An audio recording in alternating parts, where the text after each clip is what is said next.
6 of Hoda's Career Info is coming back with new and innovative episodes. Thank you so much for your continued support. Today's guest brings 42 years of experience in small college admissions and a lifelong commitment to helping students make informed, meaningful choices about their futures. Throughout his career, Peter has focused not just on getting students into college, but on helping them understand fit, purpose, and opportunity, the core elements of career literacy. Peter openly says he's obsessed with small colleges. And in today's episode, he shares why they play such a powerful role in student development and long term career success. I am your host, Hoda Kilani, career and academic coach. Stay tuned as I build on your continued engagement and trust. Let's go.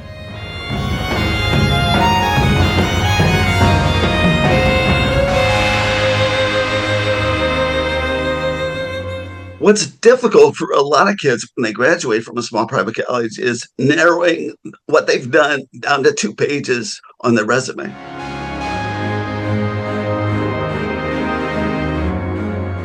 There's something that happens at a small college where it's not just the student going to class. You're developing relationships.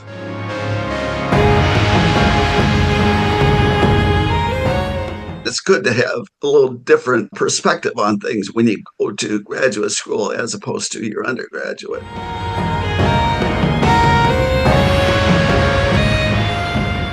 Especially if you're a little bit reluctant to look at small private colleges, do a couple visits and see what they're like. I think you'll be pleasantly surprised.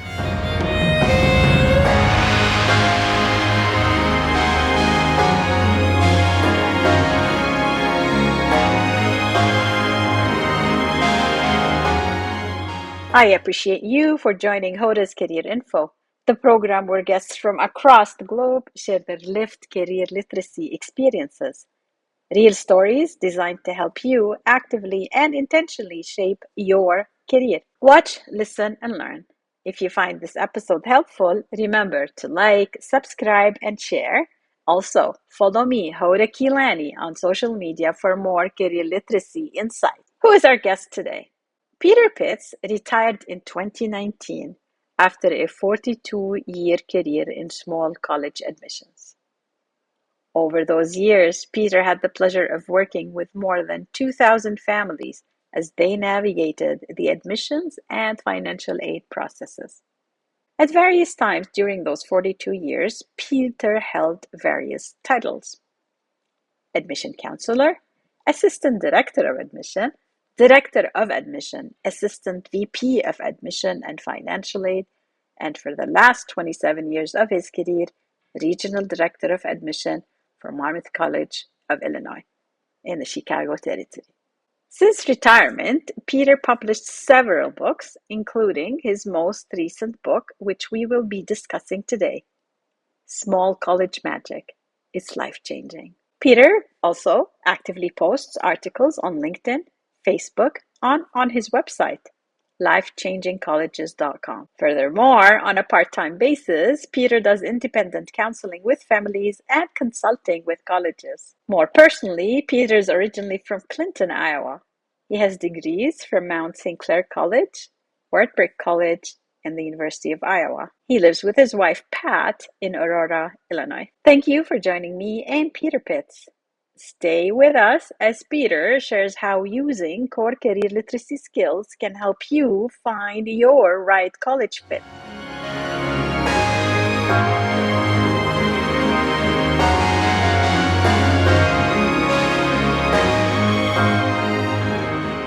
Welcome, Peter Pitts, to Hoda's Career Info. Thank you so much for joining me and for willingness to share your expertise with me. Thank you. It's nice to be here. I would like to start the episode, Peter, by asking you a little bit about yourself to give the audience a chance to get to know who is Peter. Okay, well, for the last 6 years, I've been happily retired. Before that, I was in admissions, recruiting students for small private colleges for a total of 42 years. That's a long time in this profession. Most people in the admission profession make it about 2 years. It's a low pay, hard work, a lot of weekends, a lot of evenings. It's a tough profession, but you've got to realize that you're working with young people. You're working with kids and helping them with their future. I'll tell you, the best thing I ever got paid with was thank you notes. I have like hundreds of thank you notes in my file from students who have thanked me for for helping them. And my first book when I retired was After Breakfast I Changed Lives. Okay, now you are a Very counselor. cool. You understand. You change lives every single day when you tell a kid about a college that just might be the perfect fit for them. You're basically changing their life.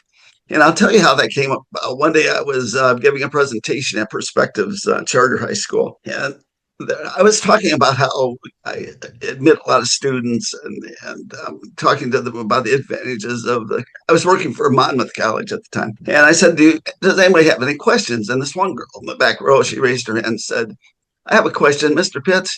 She says, "What do you do every day?" I said, "Well, I wake up, I eat breakfast, and then I change lives." It just came out of me. I just said I changed lives.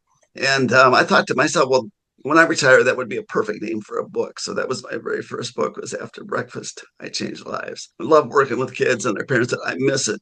I miss it so much. I do a little bit of independent counseling now, but not much. I mean, that's not my forte.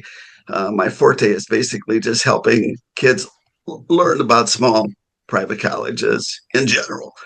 Like I've even done a couple of college fairs where I have a tablecloth that says "small college guy," and then students will stop by. I'll talk to them about the 746 different small private colleges in the country, and try to convince them to at least look at small colleges. Now, obviously, everybody in the whole world shouldn't be at small colleges because if that was the case, there wouldn't be a small college. But I would like kids to at least check them out.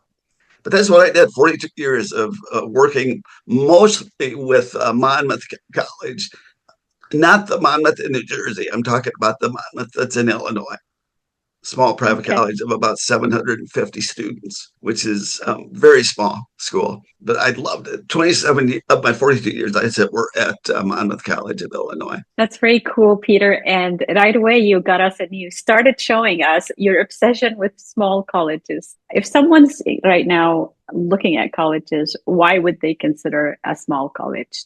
And I'll tell you, we could go on for hours about that one. I even do some classroom presentations, and it's called 30 Reasons, to choose small private colleges. I don't want to. I know we don't have that much time right now, in this podcast to go over all 30, but it can basically be summarized by the word opportunity. I think a lot of students in high school they enjoyed being involved in band. They enjoyed being involved in theater. They enjoyed playing sports. They enjoyed being part of student council. They enjoyed doing things. To go to a big university where you're competing with hundreds of other people for different theater performances, and you're competing with hundreds of other people for different musical performances, and so on and so forth. It's nice for students to actually go to a small college where they can be in like every theater performance their entire 4 years. I've seen that happen. I've seen students do original research, in physics and chemistry and biology and engineering. I've seen students do research their freshman year, their sophomore year, their junior year, their senior year. When they graduate, they have a resume that's like this long. A lot of kids, when they go to a big university, their resume is, well, I got a 3.4 and I went to class and I had a great time on weekends. Now hire me, give me a job. At a small private college, the student's resume can be like this. I mean, they go to another country, they do research, they were involved in theater, they were involved in music, they played sports. They played two sports. They played three sports. I went to this country and I did this internship and I did this internship and I did that internship. What's difficult for a lot of kids when they graduate from a small private college is narrowing what they've done down to 2 pages on their resume. You know how they always say never have a resume longer than 2 pages. these kids graduate with a tremendous amount of experience. That's why most of the small private colleges have somewhere between 95 and 99% placement of their students. The faculty are helping them find a job. The people in the career planning center are helping them find a job. They go to the different job fairs that are at major universities, because most of these small colleges are a relatively short distance away by bus or whatever, from a bigger university. And they do the same job fairs that people from that major university do. And so the kids, their resumes are fantastic. I think there's a very practical reason, for students to look at small private colleges. Unfortunately, most kids do not want anything to do with small private colleges. It's like, let's take engineering, for example. Okay. There are 123 small colleges that are ABET accredited engineering. That's 123 schools that you've never heard of. I bet there's three-quarters of those schools that you've never even heard of. I'm talking to parents. Valparaiso in Indiana, one of the best for engineering. Alfred in New York, one of the best for engineering. TRINE in Indiana, which is really good for engineering. And the list just goes on and on and on and on. So I'm a big proponent of small private colleges, mostly for practical reasons. Students don't always like things that are practical. They think of the fun and games, a big university, at a big university. But if they're being purely practical, small private colleges are awesome. And I love your approach to it. And I kind of get the value of small class sizes as well. But you're going more than that, saying check out small colleges. You even wrote a book recently about it. Not surprisingly, the book is titled Small College Magic. It's life-changing. You talk about the word magic of small colleges. What do you mean by magic? Okay, this one's kind of tough to put my finger on.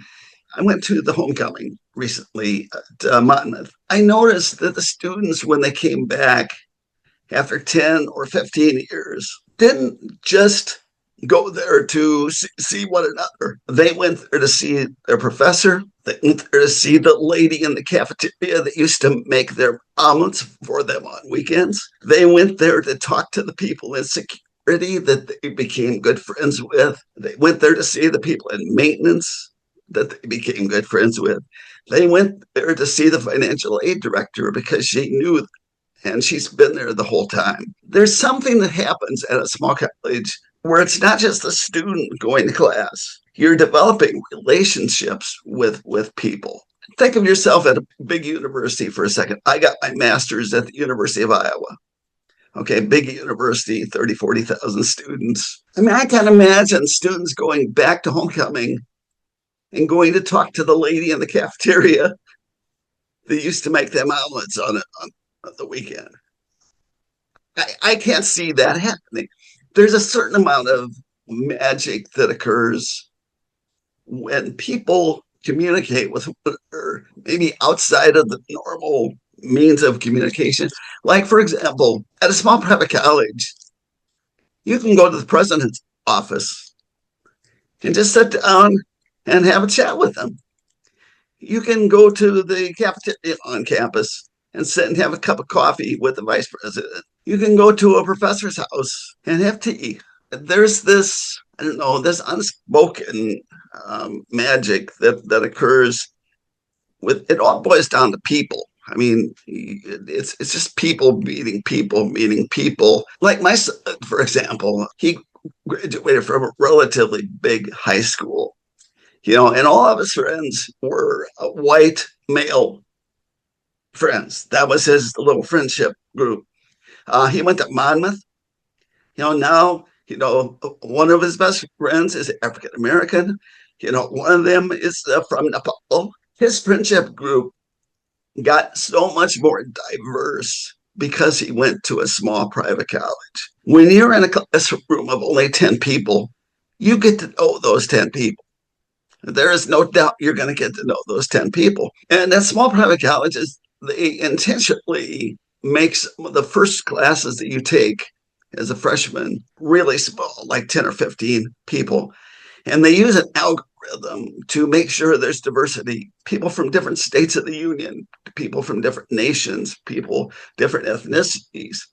So the people will learn that their world is not just what they grew up with, that the world is a little bigger than that. And I think that's part of the magic right there that happens. It all comes with communication and it comes with people loving people.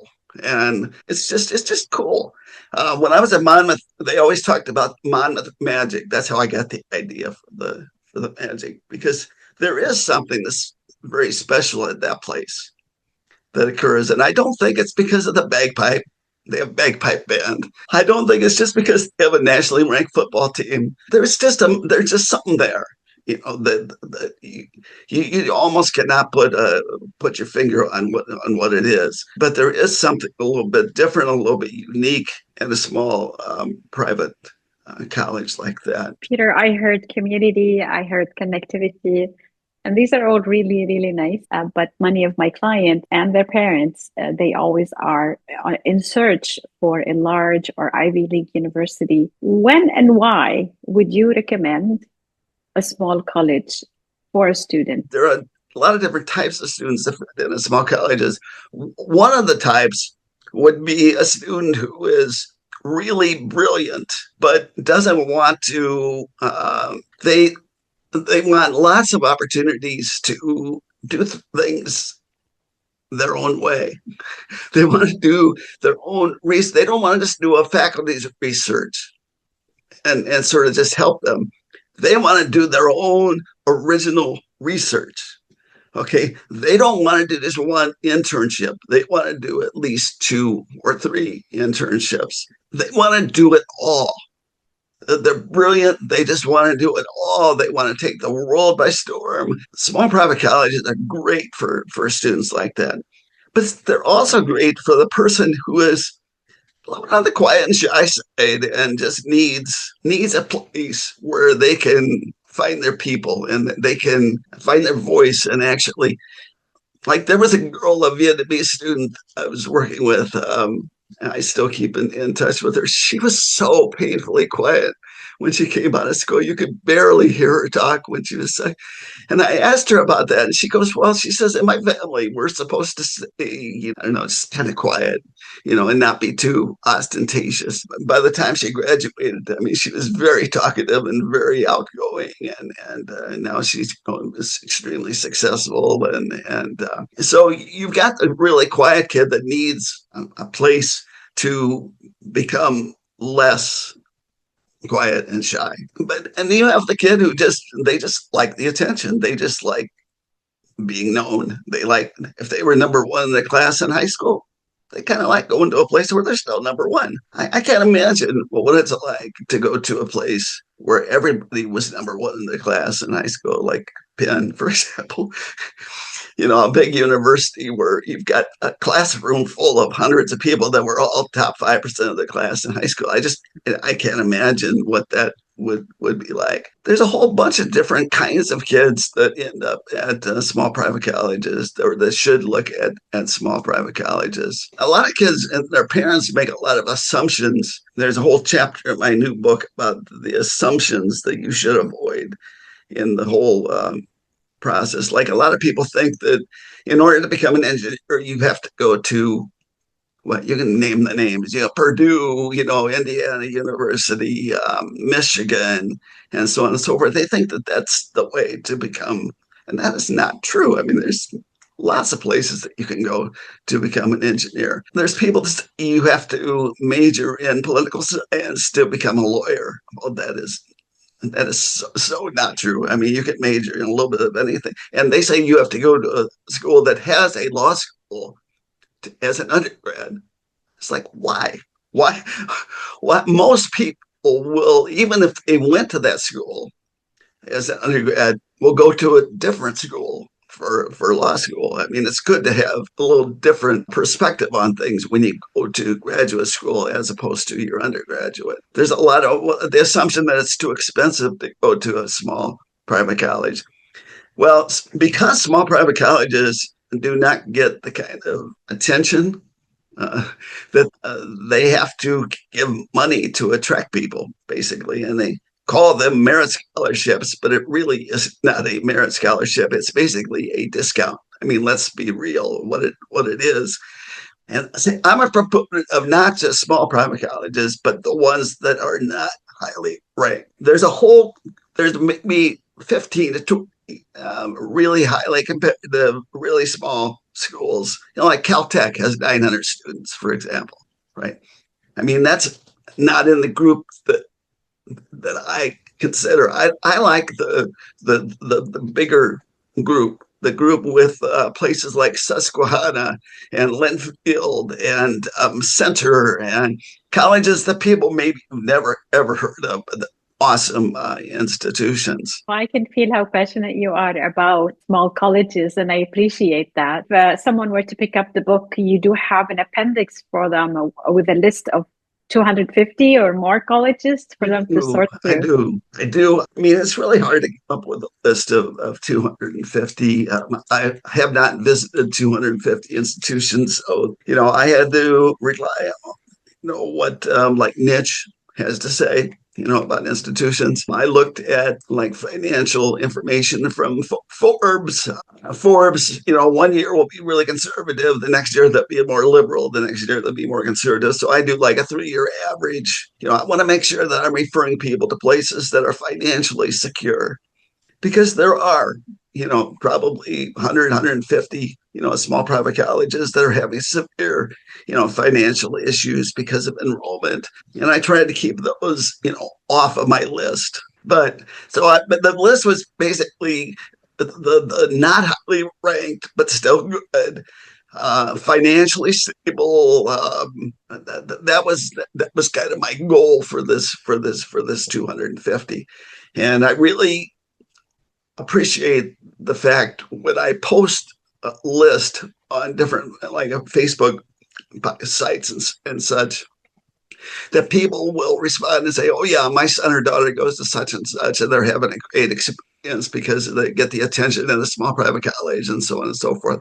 So I really appreciate the feedback that I get from people after they read my books or for my Facebook posts. So you do have a Facebook group. It's called Pay for College 101 group that parents can check out. It's a run Road to College people. There's a big group of independent counselors, the Road to College. They run that Facebook page, but it's got 300,000 parents that participate asking questions about money. And the colleges I like to refer to people cost most people less than 36,000 a year.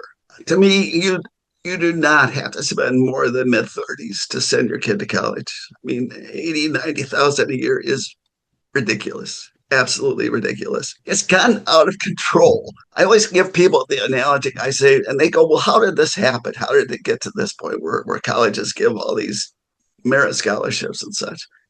Imagine, three people all having lemonade stands, right? Like kids have their lemonade stands. And you got three lemonade stands, and they all have pretty good lemonade.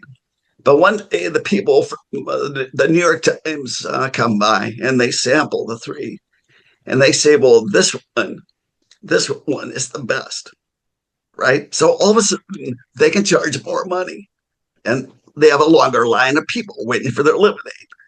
Well, the other ones still have good lemonade, right? And they don't want to look cheap, so they raise their prices a little bit. Not a lot, but they raise the price a little bit, and then they give a coupon. So they're still making their 25 cents or whatever it is, but they have to give coupons to get it. Now, the lemonade, the New York Times writer loved, they don't have to give coupons, right? So they Yeah. just keep charging more and more and more money. And the other ones don't want it to look cheap, so they raise their prices and then give the coupons. That is exactly what's happening with the small private colleges. That's a very good example and a very good way of looking at it, Peter. But now, as a parent, let's assume I read your book. I'm convinced the small college is for my child, and the student is on board as well. You gave us a list of 250 colleges to choose from. What should a student or a parent be looking for when sorting through these Oh, it is. That's a good question. I think they should read through the website very, very, very, very carefully. You can tell a lot about a college. You can tell a lot about how well the website is written about the college, and look for keywords. Like if you're looking for a college that's not overly religious, usually the first page of a website, if there's a lot of religious words in that first page, you'll get a pretty good idea that that's not the college for you. Communicate with the admissions counselors. They love students to communicate with. A lot of times the parents and the students think that the admissions people are just there to, I don't know, just sell you on the college and make the admission decision whether you're going to go to school there or not. They're great sources of free information.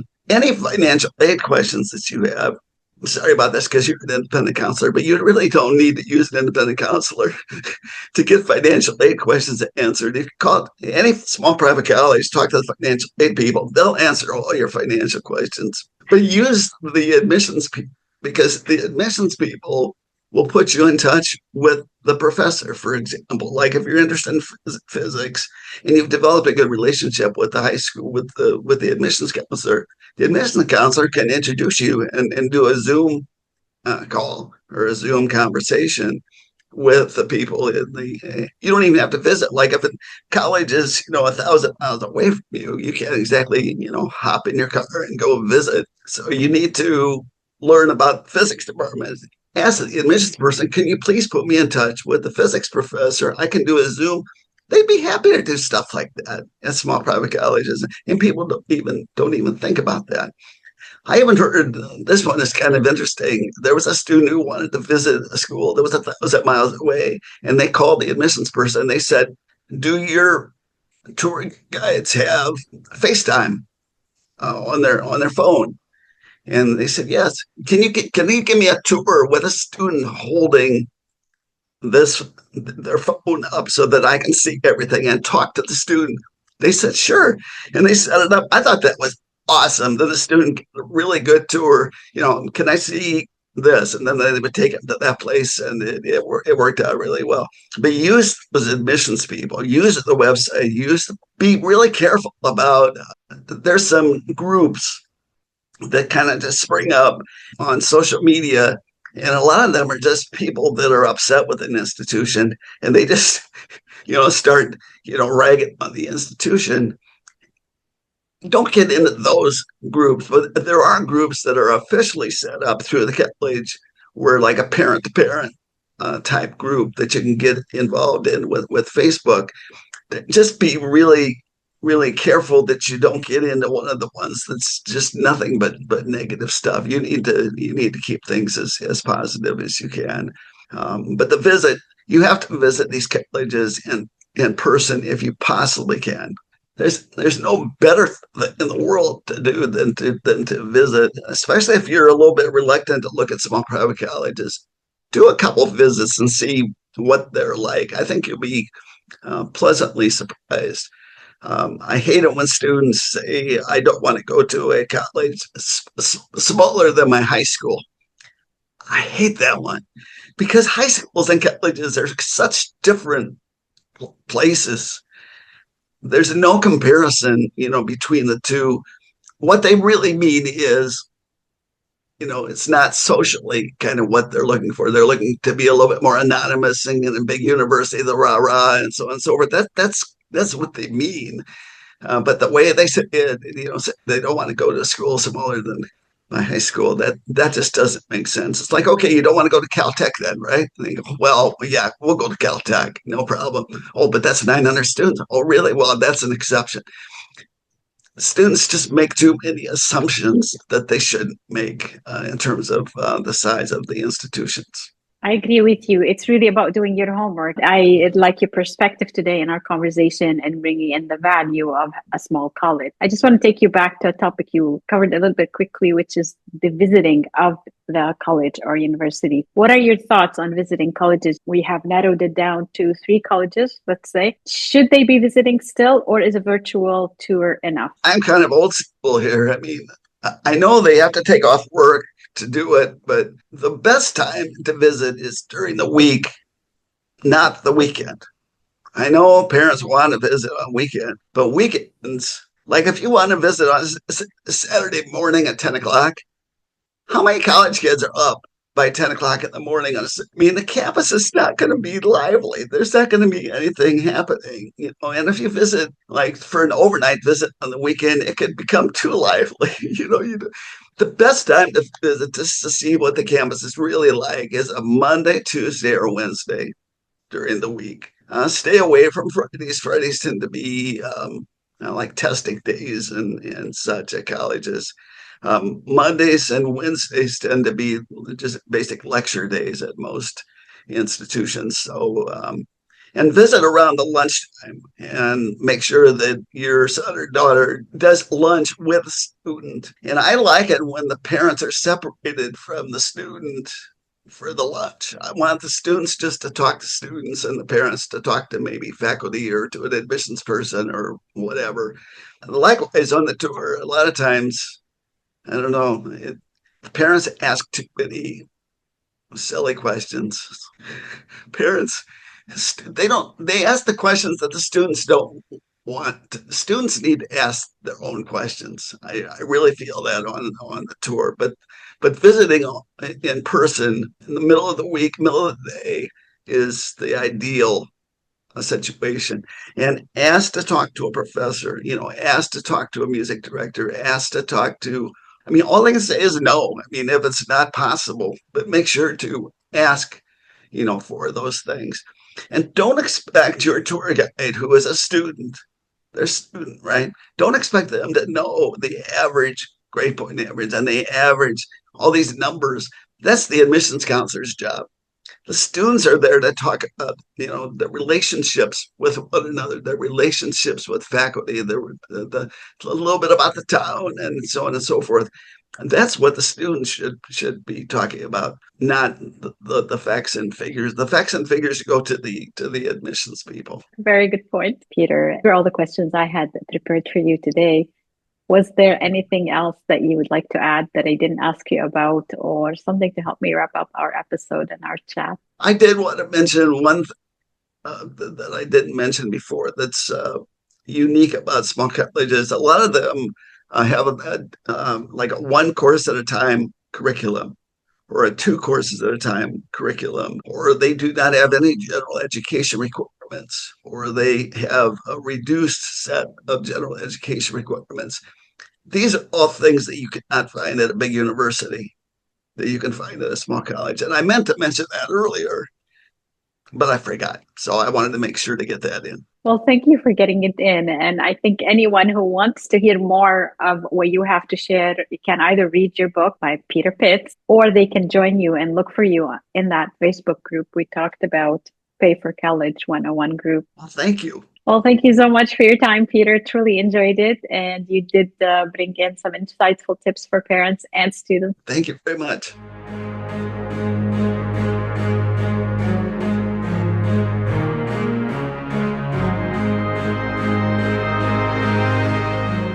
Well, that's it for today's episode of Season 6 of Hoda's Career Info, the program where guests from across the globe join me to empower you to succeed. Our guest today on Hoda's Career Info was Peter Pitts.